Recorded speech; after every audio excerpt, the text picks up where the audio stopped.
Hello YouTube. This is day 3 that my refugium has been up and running full time, and as you can see, my display tank has a piece of live rock in it. It's not the most attractive live rock. This piece will be end up in my refugium. This piece of live rock, or this live rock that I got, was about $9 per pound. In the display tank, I will have Fiji Natural Rock, because I love the natural pink and purples and browns of Fiji live rock. So, and this is, I think, base rock. There's no coralline algae or any growth on it, but I just want to put this in the display tank just so I had something to look at in there.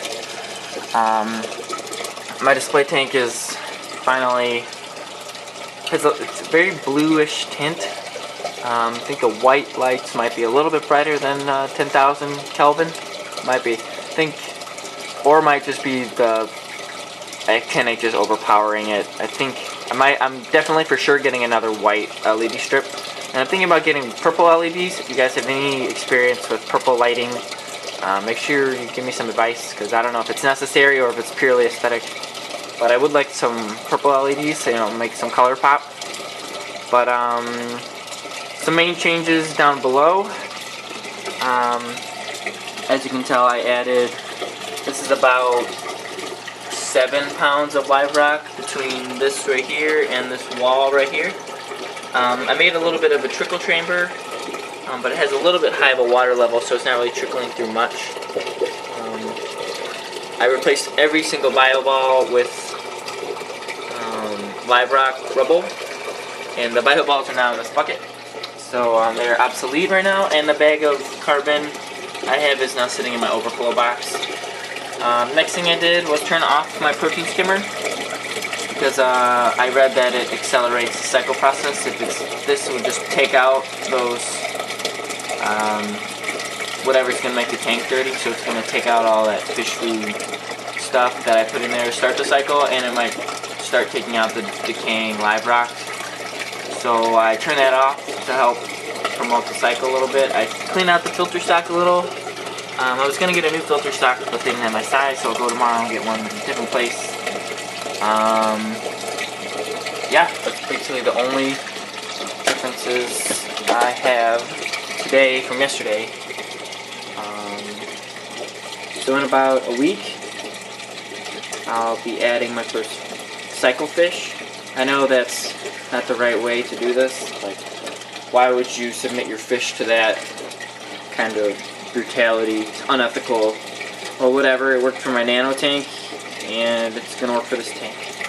So I might even just throw the same 2 fish from my nano in here.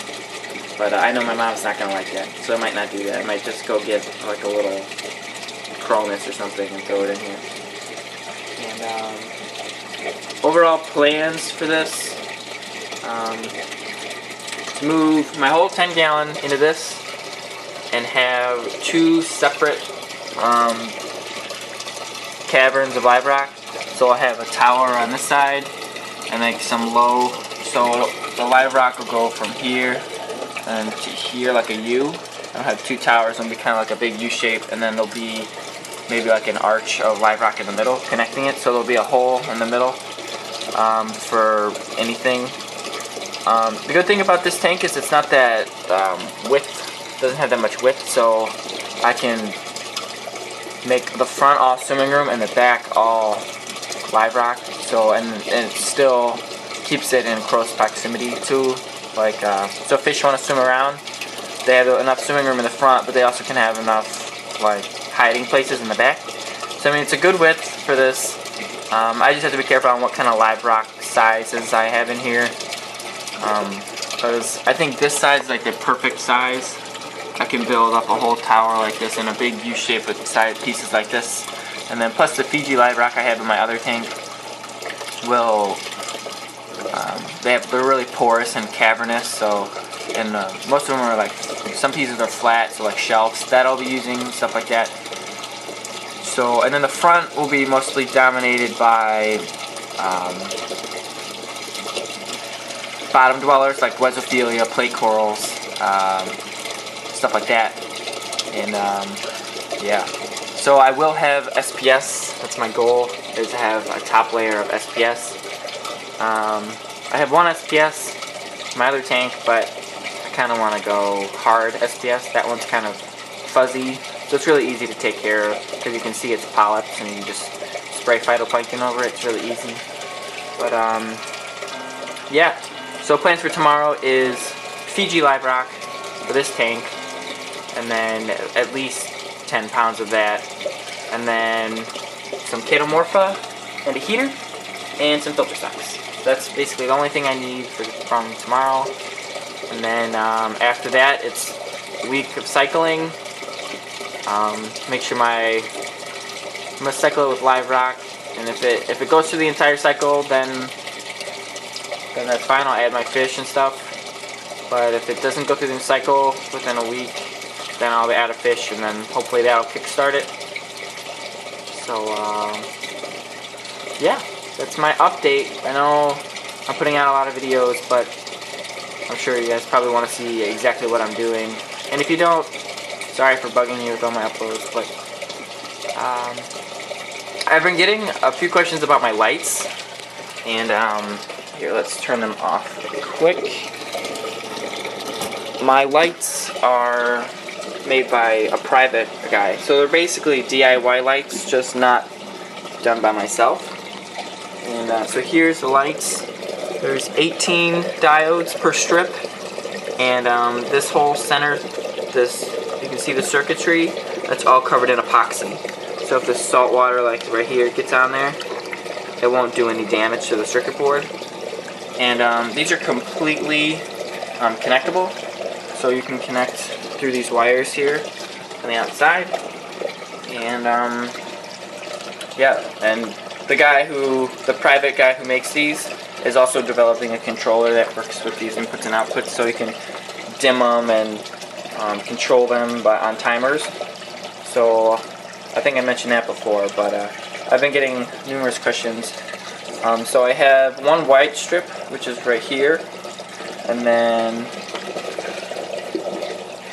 no, this is the blue strip. This front strip is the blue strip right here, and then this is the white strip. And ideally, I would like to have one more white and a purple. So maybe I can ask the guy to make me a purple light and buy one more. But then I have to make a new fixture, and this fixture was completely retrofitted by my dad. So this is an old compact fluorescent light fixture from back in the day, and we took the old circuitry and plug out and bulb out, and then took a piece of wood and screwed it in the back there, and then screwed the fixtures to those blocks of wood, and then screwed the blocks of wood to the canopy up here. So as for right now, this is working. I mean, yeah. So if you guys want to see them on, and they might blind me, but I'm sure they won't blind you guys. Oh, I plugged in the wrong one. Hold on. I hate it when I do that. Okay, so here they are with, it's really bright for me, but you can see the blue and the white, very, very, very bright lights. So the only bad thing about these is right now I have to unplug the blue I have to unplug the white to just run the blues, but hopefully I can get a controller box and I won't have to do that anymore, because these are completely controller hookupable. So if you guys are interested in these lights, I can try and get some contact information. I know I work for a private fish store here, but I can try and get some information for you. If you guys are interested, just message me, and I can give you the website of the fish store, and maybe you can call them if you want. And yeah, so that's all I did today, was add some live rock, replace the bio balls with rubble, added a sponge and put a piece in here, and moved my bag of carbon up there.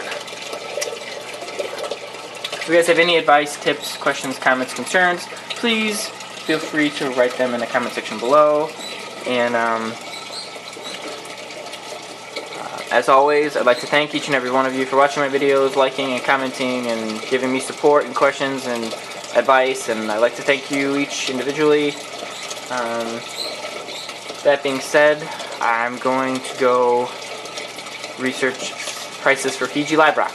So, and fish ideas. If you guys have any fish ideas, I also want to hear them in the comment section below. Fish and coral. My plan is to have a flame angel in here. It might be a tight fit, but I've heard them thrive in 30 gallons. That'll be the one new fish I add. Then I'll keep my 5 fish from my nano. And then I want to add elegance coral, Duncan coral, some SPS, and potentially some zoanthids. So if you guys have any suggestions on what you think I should put in my tank, that would be great, because right now my nano is dominated by LPS, and I like to branch out from LPS maybe to some polyps and SPS corals.